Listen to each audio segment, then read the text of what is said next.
पिछली वीडियो में हमने पढ़ा ऋग्वेद, यजुर्वेद, सामवेद और अथर्ववेद के ब्राह्मण ग्रंथ हैं, उपवेद हैं, और जो अध्ययनकर्ता अध्येता के बारे में कि किसी कौन अध्ययन करता है तो उनके अध्ययनकर्ता को क्या कहा जाता है।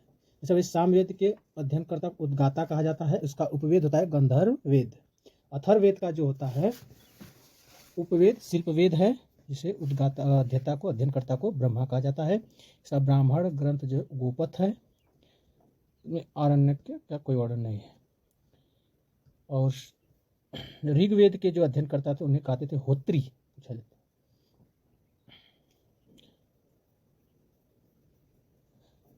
तो ब्राह्मण ग्रंथ जो था, प्रत्येक वेद का गद्य रचना को ब्राह्मण ग्रंथ कहते हैं।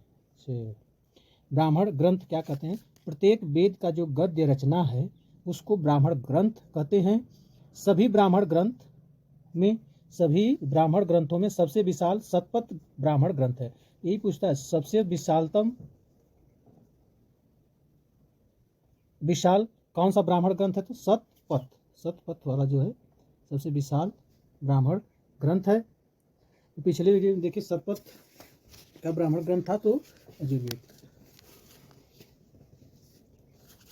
तो शतपथ ब्राह्मण ग्रंथ जो है सबसे विशाल ग्रंथ है।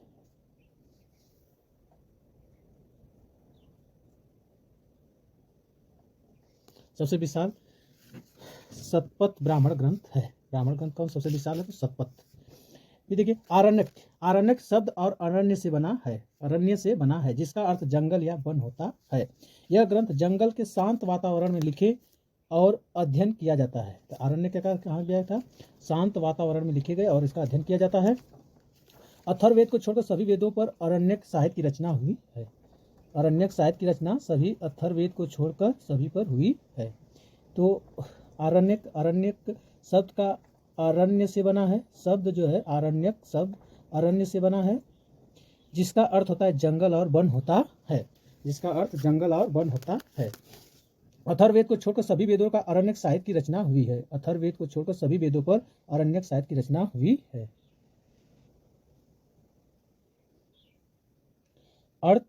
अथर्ववेद को छोड़कर सभी वेदों पर अरण्यक साहित्य की रचना हुई है।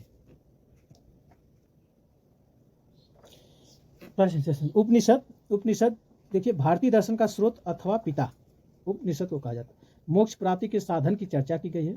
उपनिषद में मोक्ष प्राप्ति के साधन की चर्चा उपनिषद में की गई है। भारतीय दर्शन का स्रोत अथवा पिता कहते हैं। वैदिक साहित्य का सबसे अंतिम भाग उपनिषद है। वैदिक साहित्य का सबसे अंतिम भाग उपनिषद है। वेदांत दर्शन। वैदिक साहित्य का सबसे अंतिम भाग उपनिषद है। वेदांत दर्शन क्या कहते हैं? वेदांत दर्शन। अर्थ, इसका अर्थ है उपनिषद का अर्थ है गुरु के समीप बैठकर ज्ञान प्राप्ति करना। गुरु के समीप बैठकर ज्ञान की प्राप्ति करना उपनिषद का अर्थ है। उप मतलब समीप, न बैठकर ज्ञान का प्राप्त करना। इसकी संख्या कितनी? उपनिषद की संख्या 108 है। एक पूछता उपनिषद की संख्या कितनी है? तो 108। उपनिषद का अर्थ क्या है? गुरु के समीप बैठकर ज्ञान की प्राप्ति करना। अब वैदिक साहित्य का सबसे अंतिम भाग क्या है? उपनिषद से कहते हैं वेदांत दर्शन।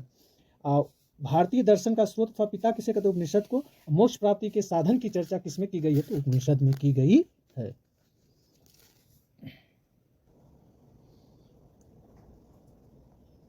उपनिषद में की गई है। संख्या इनकी कितने? 108 है। मुंडको उपनिषद में सत्यमेव जयते यानी भारत का राष्ट्रीय आदर्श वाक्य कहाँ से लिया गया है? तो मुंडको उपनिषद से लिया गया है। मुंडको उपनिषद से लिया गया है। जो सत्यमेव जयते है आदर्श वाक्य, भारत का राष्ट्रीय आदर्श वाक्य माना जाता है सत्यमेव जयते है, जो मुंडको उपनिषद से लिया गया है। श्वेताश्वर मोक्ष का पहला उल्लेख है। श्वेताक्षर जो है उपनिषद में मोक्ष का पहला उल्लेख है, वहां से। बृहद आरण्यक जो है अश्वमेघ एक की विवेचना की गई है। बृहद आरण्यक में जो अश्वमेघ की विवेचना की गई है। अश्वमेघ की विवेचना कहाँ की गई है? बृहद आरण्यक में की गई। श्वेताश्वर में मोक्ष का पहला उल्लेख किया गया है। मुंडको उपनिषद में जो भारत का राष्ट्रीय आदर्श वाक्य है मुंडको उपनिषद से लिया गया है। जो आदर्श वाक्य सत्यमेव जयते या सत्यमेव जयते कहाँ से लिया गया? तो मुंडको उपनिषद से लिया गया।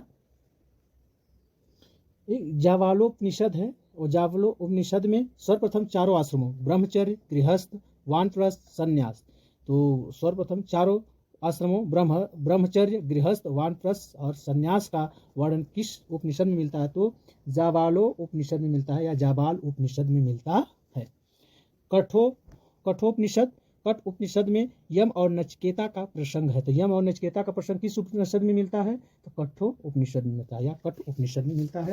या जाबाल उपनिषद में चारों आश्रमों का वर्णन किसमें मिलता है? जाबाल उपनिषद में मिलता है। तो एग्जाम में से क्वेश्चन बनते हैं। वैदिक काल में प्रयुक्त होने वाले शब्द देखें। वैदिक काल में प्रयुक्त होने वाले शब्द, वैदिक जो शब्द होते थे, जैसे राजा को गोप्ता कहते थे, राजा को गोप्ता, धनी व्यक्ति को गोमत, धनी व्यक्ति को गोमत, दूरी को गवयुक्ति कहते थे, गवयुक्ति कहते थे।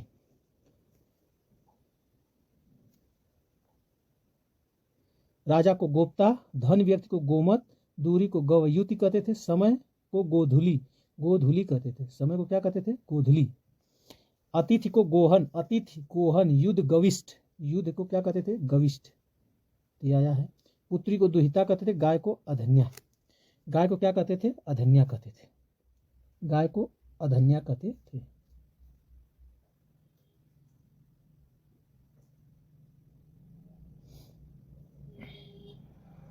समय को गोधुली कहते थे। तो राजा को गोप्ता, धनी व्यक्ति गोमत, दूरी को गवयुति, गवयुति दूरी, समय को गोधूली, समय को गोधूली, अतिथि गोहन, युद्ध गविष्ठ, युद्ध गविष्ठ, पुत्री दुहिता, पुत्री दुहिता, गाय अधन्या, गाय को अधन्या कहते थे। ये तो 3 मोस्ट इंपॉर्टेंट है, इसको पूछता रहता है।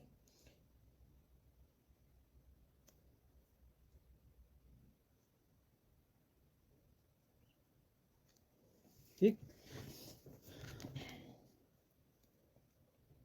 नाई को देखो वाप्ति कहते थे, नाई को वाप्ति, हलवाहा को कोसवास, मरुस्थल को धन्य, अनाज को धन्य कहते थे, अनाज को धन्य, उर्वरा, जोते हुए खेत को उर्वरा कहते थे, खिल्य, चारागाह को खिल्य कहते थे, कुल्या, बड़ी नहर को लांगल हल के लिए कहते थे, लांगल हल के लिए कहते थे। अनाज को धन्य, मरुस्थल को धन्व, धन्य धन्व, जोते हुए, उर्वरा को, जोते हुए खेत को उर्वरा कहते थे, जोते हुए खेत को उर्वरा कहते हुए थे।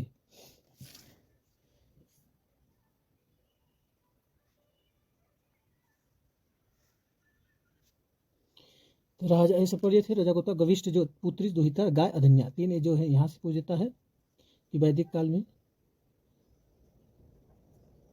युद्ध को क्या कहता है? गविष्ठ राजा था, पुत्री को दुहिता, गाय को अधन्या, और इधर अनाज को धन्य, उर्वरा, जोते हुए खेत को क्या कहते थे? तो उर्वरा, खिल्य को चारागाह, और सीता, जो हल से बनी नालियां को क्या कहते थे? सीता कहते थे, लांगल हल को कहते थे, और बड़ई, तक्षण, नाई को वाप्ति कहते थे, हलवाहा को किवास कहते, मरुस्थल को धन्य कहते थे, धन्व, धन्व, अनाज को धन्य कहते थे।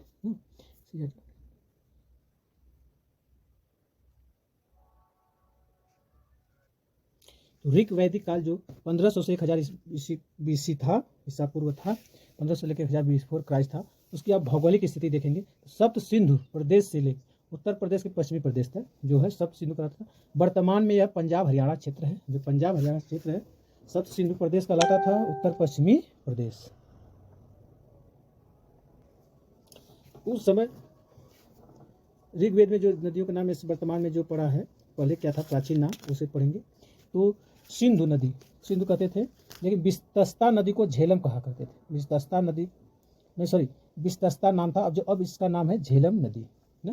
तो झेलम नदी का जो प्राचीन नाम पूछा जाए तो वितस्ता था, वितस्ता था। और चिनाब नदी का अस्कनी, चिनाब अस्कनी, चिनाब का अस्कनी था।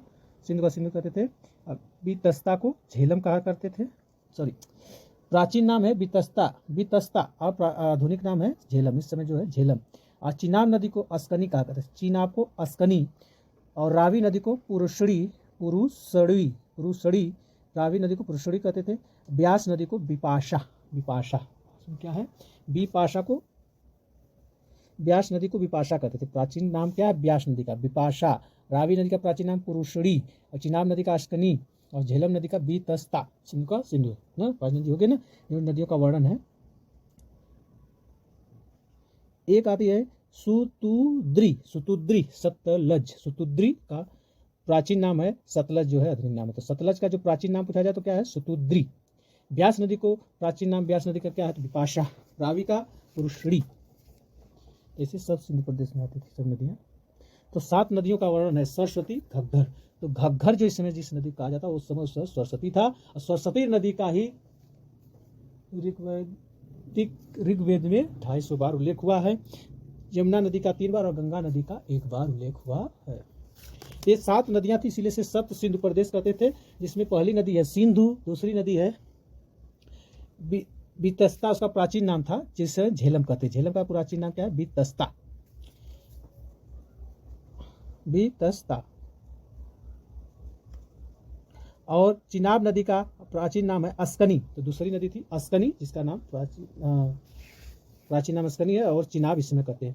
रावी को प्राचीन नाम क्या है, पुरुषड़ी, पुरुषड़ी। ब्यास नदी का विपाशा, सतुद्री सतलज, सतुद्री सतलज। तो सरस्वती को घग्घर, सरस्वती घग्घर। तो घग्घर का प्राचीन नाम सरस्वती था, इसमें घग्घर। घग्घर नदी के भी किनारे कुछ संदेश सभ्यता के साक्ष्य मिले हैं। इस तरह हमने देखा 7 नदियाँ। तो इसकी जो भौगोलिक स्थिति क्या रही वैदिक सभ्यता की, ये देखिए 7 नदियों के किनारे। तो सारे प्राचीन नाम जो थे, अब वो जाने, ये पूछ देता है ब्यास नदी का प्राचीन नाम, तो विपाशा हमें जानना चाहिए।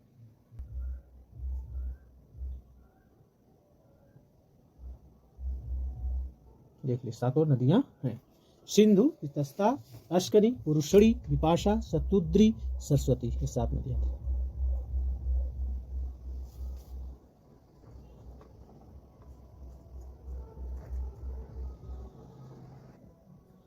आर्य 5 कबीले में रहते थे। आर्य 5 कबीले में रहते थे। पंचजन क्षेत्र कहलाता था। आर्यों के 5 कबीलों का समूह था। आर्यों के 5 कबीलों का समूह था, जैसे द्रुहा, अनु, पुरु, तुर्वसु, यदु। द्रुहा, अनु, पुरु, दुवर्सु, यदु कहलाता था।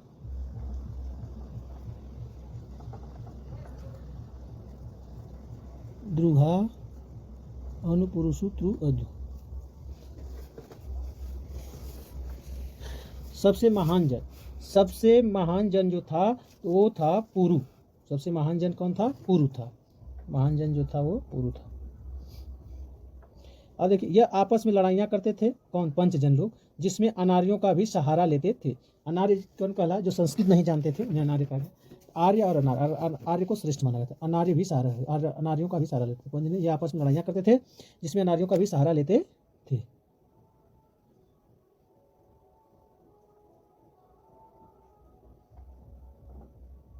आर्यों के शासक वंश जो भरत थे, त्रिशु, जो ऋग्वेद में उल्लेखित है कि भरत और त्रिशु थे, जो आर्यों के शासक वंश में भरत और त्रिशु थे।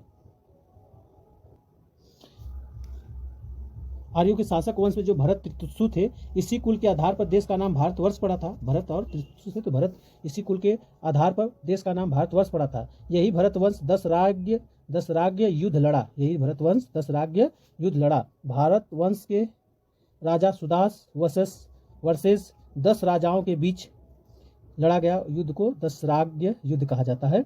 तो इसमें जीत भारतवंश के राजा सुदास की हुई थी, जो 10 राजाओं के बीच हुआ था, जिसे पंचजन अन्य लोग थे, कबीला, पंचजन कबीला और अनार्य लोग थे, जिसमें ये लोग पराजित हो गए। 10 राजाओं के पंचजन, अन्य और कबीला, अनार्य पराजित हो गए। राजा सुदास की क्या हुई, जीत हुई। उत्तर वैदिक काल की भौगोलिक स्थिति क्या थी, भरत प्लस और पुरु दोनों से मिलकर एक का बना पुरु, भरत प्लस पुरु, तो ना पुरु। कालांतर में उत्तर वैदिक काल में भारत और पुरु में मिलकर पुरु नाम से प्रसिद्ध हुआ। भरत और पुरु मिलकर बना पुरु, तो भरत और पुरु में मिलकर कुरु नाम से प्रसिद्ध हुए कालांतर में, उत्तर वैदिक काल में।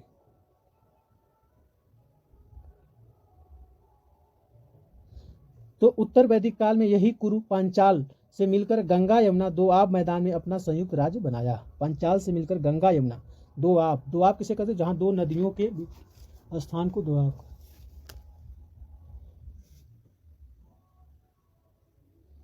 दोआब मैदान में अपना संयुक्त राज्य बना। भरत कुरु बनाया, तो कालांतर में उत्तर वैदिक नाम से पुरुष प्रसिद्ध हुए।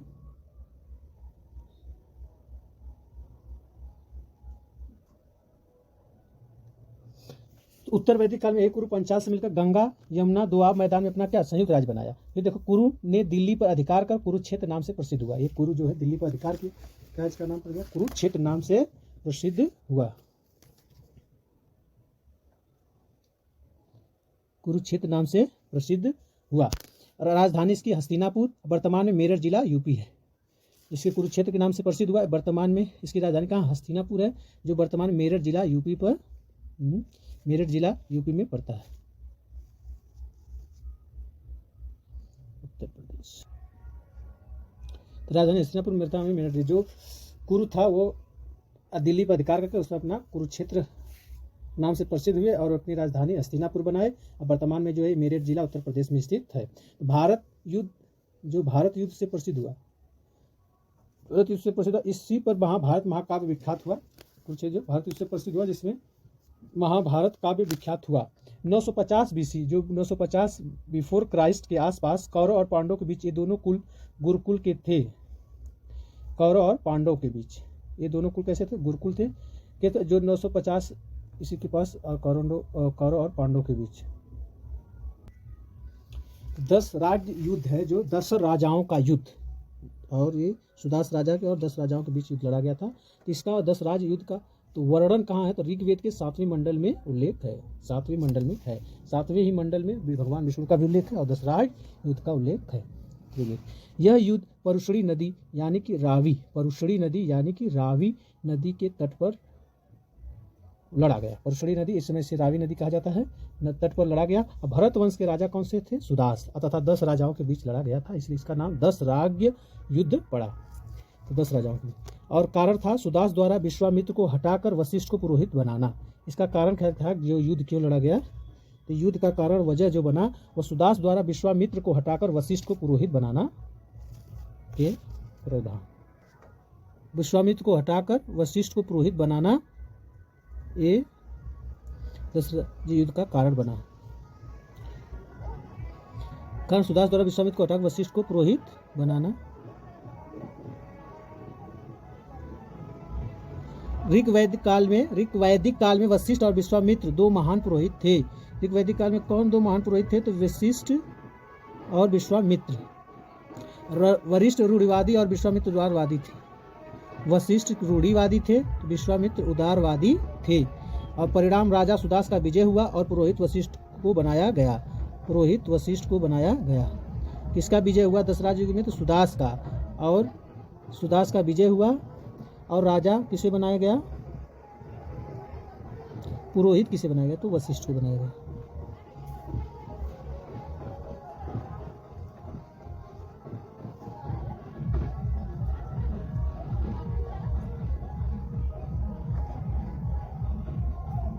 जय हिंद, जय भारत। आपको ये सेशन पसंद आया हो तो इसे जरूर लाइक करें और शेयर भी करें, ज़्यादा से ज़्यादा लोग लाभान्वित हों, और जो सब्सक्राइब करें इसी तरह के नए अच्छे वीडियो पाने के लिए। जय हिंद, जय भारत।